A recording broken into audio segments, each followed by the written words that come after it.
In this video, we're gonna take the 1971 Ford Capri RS 2600 and try and see if we can modernize it in something that could be built today. So let's go.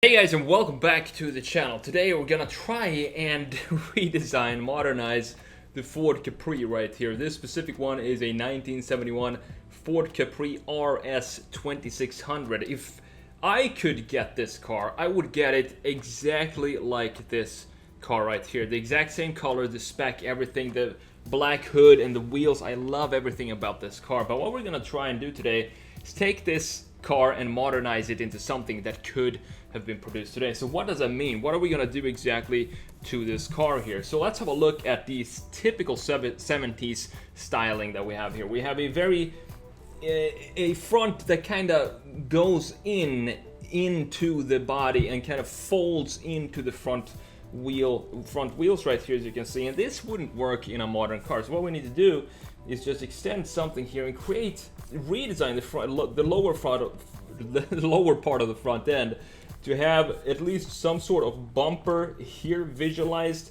and then have maybe some air intakes in the lower part of this. At the same time, I want to keep it very, very simple in its styling, because this is a very simple car. The design of the car is very clean. I love the shoulder line of this car. It's very specific to the Capri here, which you can see right here. You have a curvature here, if you can see it in the rear, over the rear axle right there, and then it continues into the headlights right here. It's a very typical Capri line, that one. So I'm not sure if we're gonna how we're gonna do the rear part of this line here. We're gonna have to figure that out as well.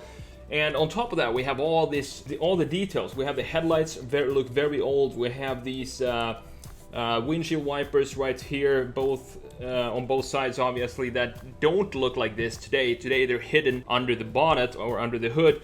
And the trim pieces around the window, we have the side mirror right there as well. All of these pieces need to be upgraded and redesigned. But when it comes to the proportions of the car, I want to keep it pretty standard to what we have right here. I don't want to change it too much. I love the design of the Capri. To me, it's a mix between European. It's a mix between Japanese sports cars of the 70s and American muscle cars, and together they created the Ford Capri. So it has the both worlds, in my opinion. So that's kind of the nimbleness that I want to keep.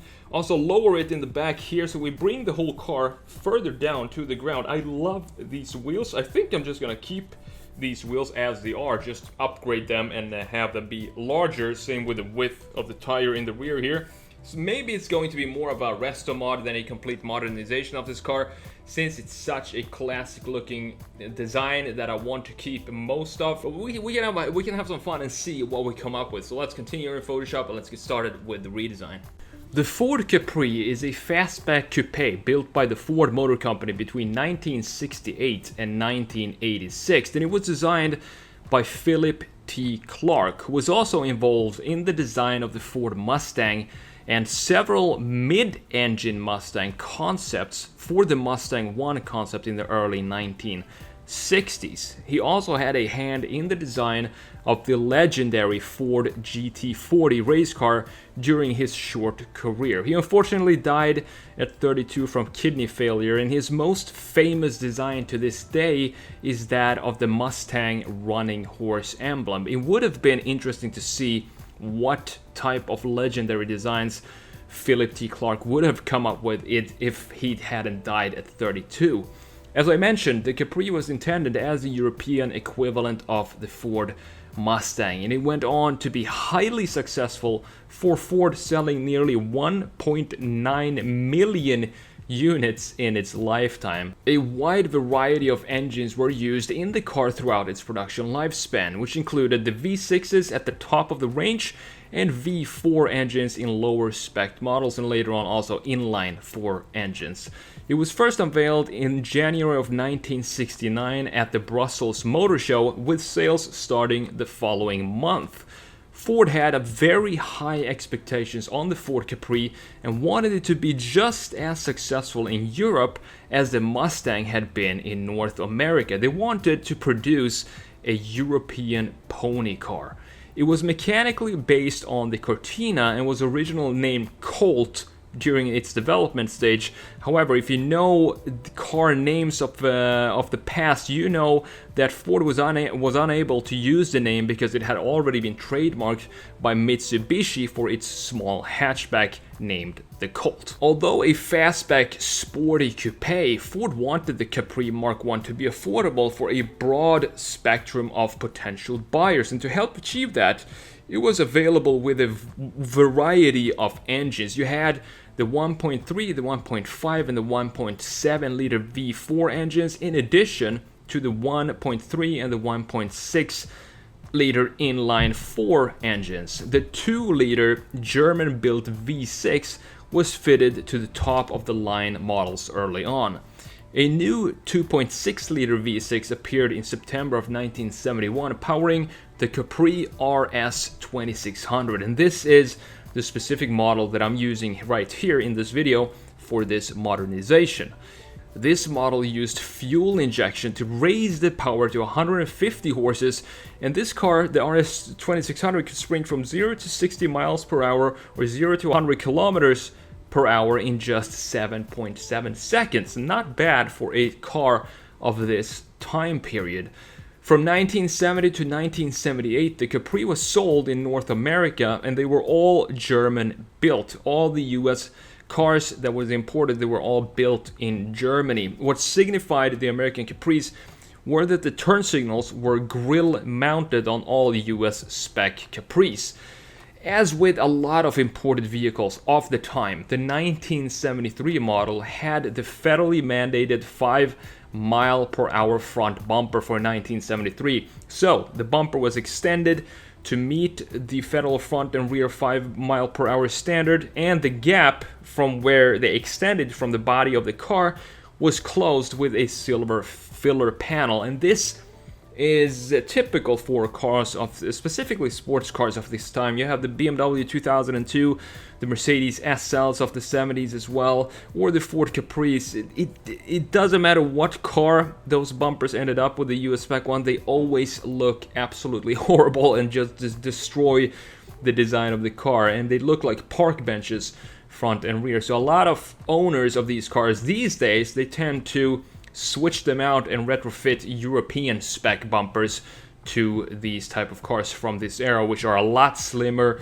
and look a whole lot better than the US spec bumpers. I once saw a Lamborghini Countach with some really massive pads in the front and the rear, and this turned out to be the same type of deal.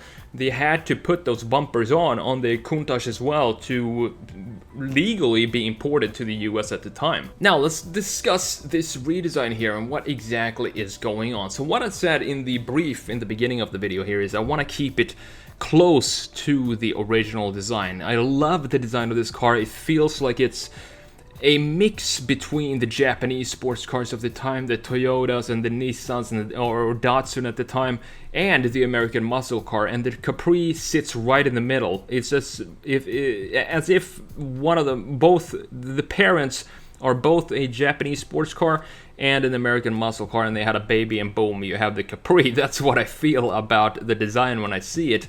It's like a smaller, nimbler American muscle car, and that's what I love about this design. It's very straight to the point. It has some key features and some key lines in it that I definitely want to keep, but maybe tone down a little bit for modern interpretations, such as the shoulder line, specifically the curvature around the rear wheel arch here. And this is one of these redesigns or modernizations that's going to evolve up until the very last seconds of this modernization here, because I wanted to test around or experiment a little with the wheel sizes and the dimensions of the wheel houses in general to make it look more modern while retaining the original style of the Capri here. I love the front end. It almost has a modern Challenger look to it with the headlights and the grille, which is very simple, just a rectangular field with the 4 round headlights. Now with the, I think the Mark III or later Capris,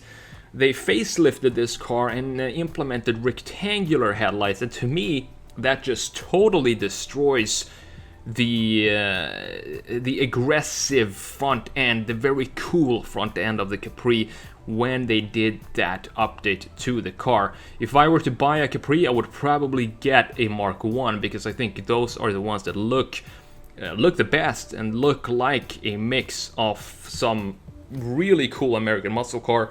At the same time, it looks very nimble and agile and smaller than an American muscle car, because it has to fit European roads. For the wheels here, I love these wheels. I've said it before when I've done these modernizations, that these wheels just seem like the perfect wheel for this time and this type of car. So I'm not going to change it. What I'm going to do is, I wish, I mean, they probably exist in a larger diameter, but just increasing the diameter of these wheels are going to suit this car so well that I'm not even going to try and put different wheels on it, because these are exactly the type of wheels in this diameter, maybe 18, 19 inch or something like that, that I would put onto this car. And we can also widen the track a little bit of the rear tires to make it look a little more planted and have it visualize that it is more powerful than it used to be back in the 70s and 60s or 70s and 80s with the original Capri.